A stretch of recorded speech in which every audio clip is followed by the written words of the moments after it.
Well, hello everybody. Today I'm gonna have a little comparison between Rumi and Osho. Although some people may say that you cannot compare these two people together, but when I just open different pages on YouTube and different channels, I see that some people love Osho a lot and some people love Rumi a lot. And maybe it is good to let you know about their characteristics, and maybe it helps you understand who is who. Well, the first thing I start with Osho. Osho was Hindu, and he did not believe in any religion, and he was not religious at all. Osho was not religious, and maybe that is one of the reasons that many people like him today after approximately around 30 years of his death. Although he was Hindu, but he did not believe in any religion.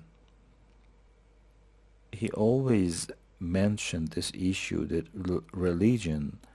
different religions can act as a kind of obstacle for your thinking. On the other hand, Rumi was very, very religious. He was Muslim, but in his main book, Masnavi, he admires the previous prophets, Jesus Christ, Moses, Abraham, and he tells a story about the prophets, and he uses religions to tell you some truth about the life and some truth about the afterlife. But on the other hand, as I told you before, Osho did not believe in any kind of religion, although he was born Hindu. Another thing is that uh, Osho was involved in many different parties. For example, Janata parties, or Moraji party, or New Sannyas party, or Arsham party. But Rumi was not involved in any kind of ideological party in that time. And by the way, we have to take into consideration that Rumi was living about 800 years ago, but Osho is a contemporary scholar. Some people say that Osho was a philosopher, but I don't believe that he was a philosopher. Being a philosopher is not studying philosophy or teaching philosophy or knowing the philosophical ideas of the other philosophers. Being philosopher means that you need to have your own idea about something, and your idea should be philosophical.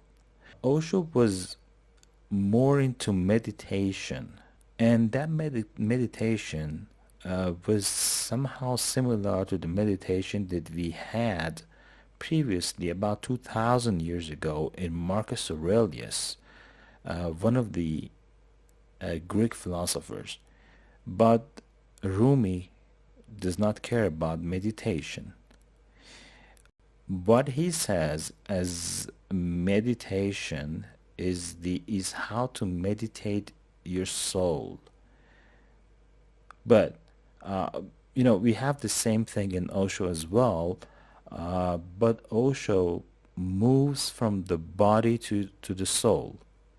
It means that when he talks about meditation, he actually considered the meditation of your body and the relaxation of your body, and then he says, okay, this relaxation goes towards your soul.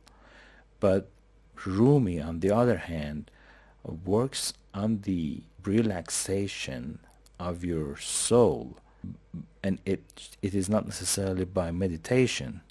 It is by increasing the knowledge between different things that you don't know, and sometimes when you know those things, you have a little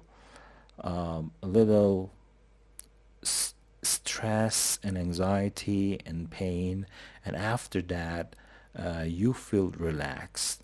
So it comes from the soul to the body. They are totally different. And another thing about Osho is Osho was somehow like Sigmund Freud. He was a sex guru, especially at the second part of his life. He talked a lot about, this issue. I mean, being sex guru. But Rumi does not care about that at all. Yeah, about their personal life. Well, Rumi was living in Balkh, which is in Afghanistan today, and after the invasion of Mongol tribes, and they were some savage people, Rumi and his family just moved toward the middle of the Turkey, which is in Konya today, and they lived in Konya for the rest of his life. Osho also moved to the United States, but he had lots of problems in the United States. He had accusation of planning for killing an American attorney, but he said that his secretary was planning to do that. But after some years, I think in 1990, he was deported from the United States. And then he went back to India and then he died. Osho talked a lot about positive and negative energy. Well, I personally believe that we do not have negative energy. We have zero energy or positive energy. And the most important thing in energy is, according to Albert Einstein, E equals to mc2, in which E is energy, m is mass, and c2 is the speed of light in vacuum. In all the energy formulas, in any type of energies we have, we need mass or material. But telling that when I saw a person, I receive good energy or bad energy, something which is strange to me, because I see that energy, for transferring energy, we need material or the mass. Rumi, on the other hand, did not talk about energy, but simply because he was living in 800 years ago, and in those days, they had no conception of what energy is. Osho did not believe in the afterlife. He did not believe in God, and he did not believe in the afterlife as well. But on the other hand, most of the things that you find in Masnavi and the other books of Rumi, he talks about God and he talks about the afterlife. So which one is good for you? If you want to have a good life here, a little relaxation, a little meditation, of course you can go for that kind of meditation that I told you for about Marcus Aurelius 2000 years ago. And but anyway, I think Osho can help you a lot.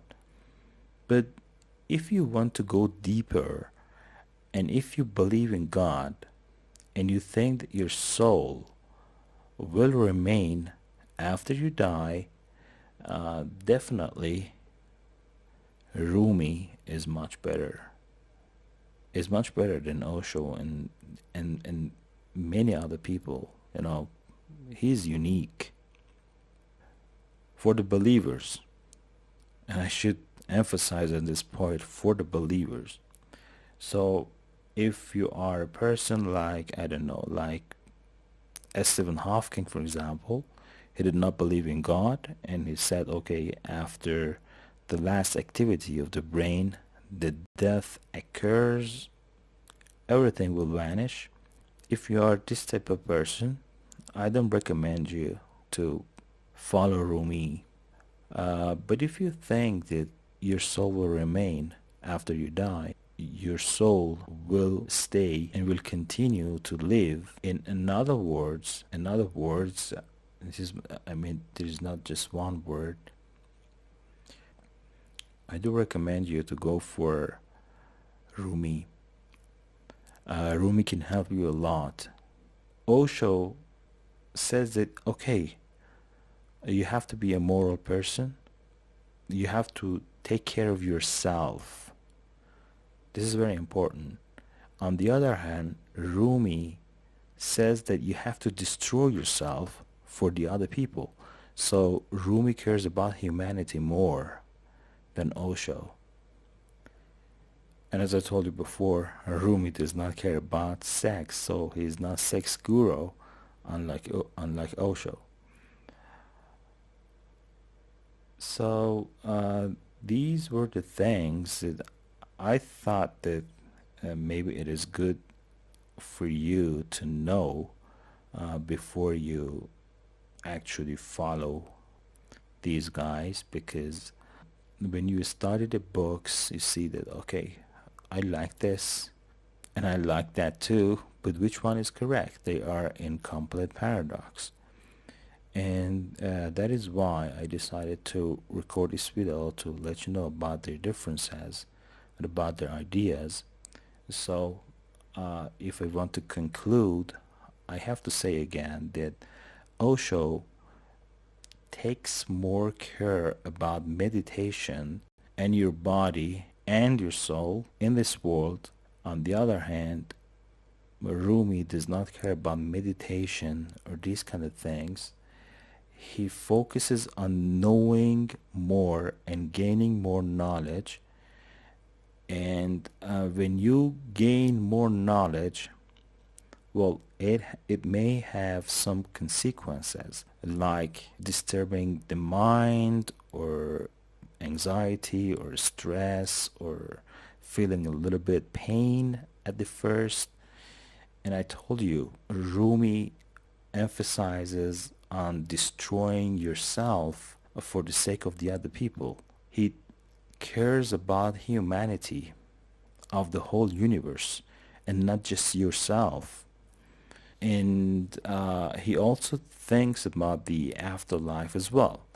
But when he says that, maybe you say, okay, what do you mean by destroying yourself? It means that when you know more, you will reach in a level that you can understand the pain of the other people. When you can feel the pain of the other people, you cannot feel relaxation yourself. Okay, but this is not bad. This is not bad. And after that, after some period of time, you will have a kind of relaxation inside your soul. So that is why I say that Rumi moves from soul to the body, unlike Osho that moves from the body to the soul. Thank you very much and take good care.